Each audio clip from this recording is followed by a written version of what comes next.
So how is Russia's offensive going? Well, it doesn't seem to be doing much. And is that good news for Ukraine, or is Russia just getting started? I'm Paul, U.S. Army combat veteran. It's February 10th, 2023. This is your daily Ukraine update. Let's get into it. Okay, first, let's look at the control map. The only change has been this tiny shift outside of Hiryankiva. That's it. And you can see it totals probably about, looking like about less than 300 meters from the furthest point to the top. You can see critically it's on the right bank of the Oskil. I really would expect and almost assume that the Oskil is going to be a natural barrier. And if I were Ukraine in the face of this offense, I would try to make the journey to the Oskil as painful and casualty producing as humanly possible for Russia. To, again, like we've talked about, draw out their forces. And then I would just not let them cross the Oskil and just let them burn themselves out trying to do so. Certainly, I think that's that's the strategy that I would recommend. Obviously, I'm not party to the force dispositions of the Russians, but there's a lot of constraints that both sides are under. When we look to the south, you guys can see these areas here, large amounts of Russian forces have been allocated here, but there's just not a lot of sign of progress. There also isn't really much progress to be seen in and around Bakhmut. Just this tiny little, repositioning in some empty fields, probably just errors of geolocating and refining. Really, it's hard to emphasize just how little progress we're seeing relative to what might be expected for the start of a major offensive. When we look over to the combat map, you can see that indeed this offensive is underway across all fronts. You can see Russian forces, not attacking Volodar, but trying, it looks like, to encircle Volodar and create this salient here.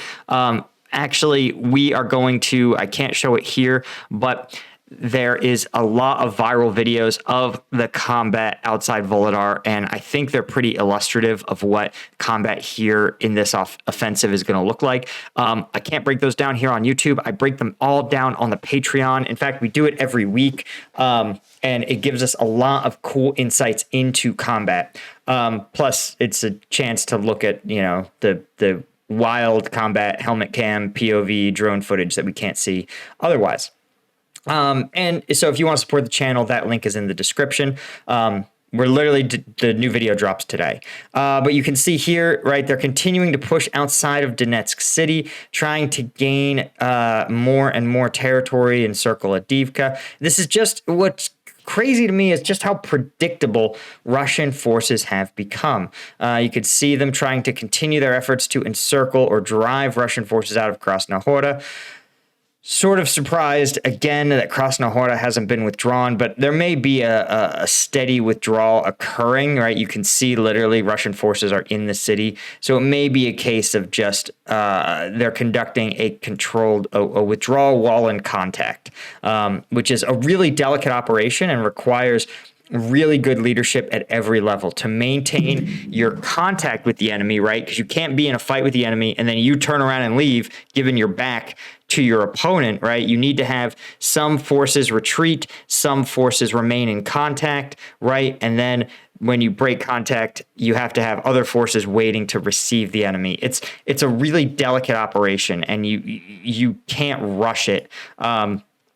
So, that may be what's happening here. This may all be a systematic withdrawal from Krasnohora into Bakhmut or along this MO3 highway, but the pressure is ramping up on Bakhmut proper.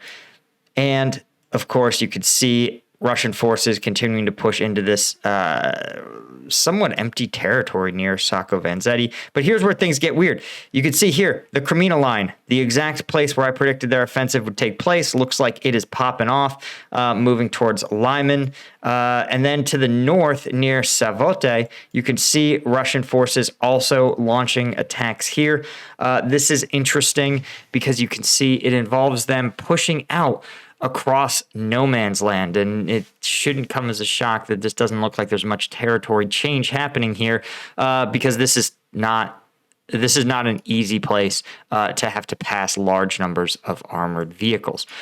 Even further to the north, you can see the only place they have really achieved some level of success has been out here, and you can see why, right? It doesn't involve, this is the only offensive that doesn't involve crossing large open areas. It looks like Russian forces are actually able to fight inside this looks like a nature preserve with trails and such. And so this can be it can be harder to dislodge forces from this more favorable terrain. So I think their goal was to rush across here and get some sort of dug in, entrenched positions here.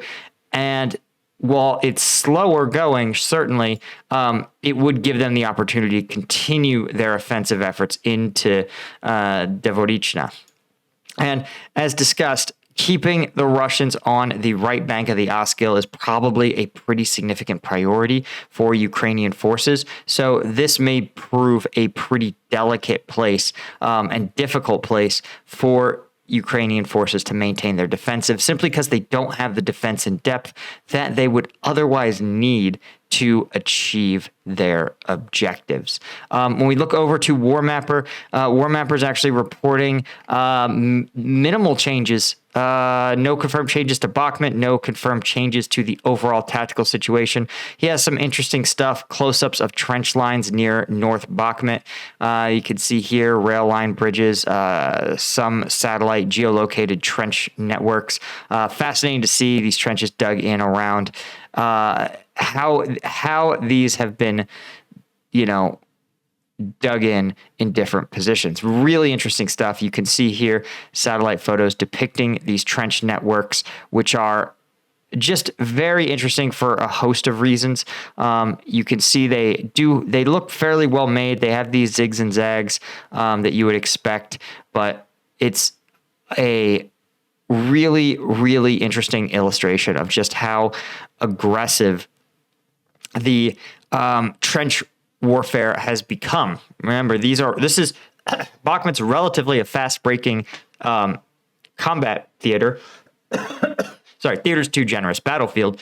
And when we look, we can see that they've already entrenched quite a bit. They've really established some robust trench lines. Okay, so this was the E03 rail line.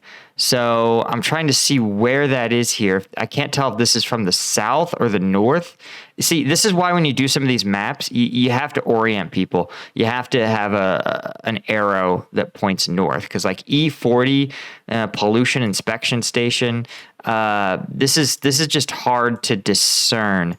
E40, is it up here? Yeah, this is hard. Yeah, I literally have no idea. This may be like a different name for MO3, but it says it's a rail line. So I don't know. Maybe it's Krasnohora and I'm confused somehow. Like maybe it's this. But you guys see. No, it's not. It says rail bridges. Anyway, the point is there's a lot going on everywhere. Anyway, that's all I had, guys. As always, do check out the Patreon. New video. I'm going to literally record it right after this. So it should be pretty wild. Hope you join us.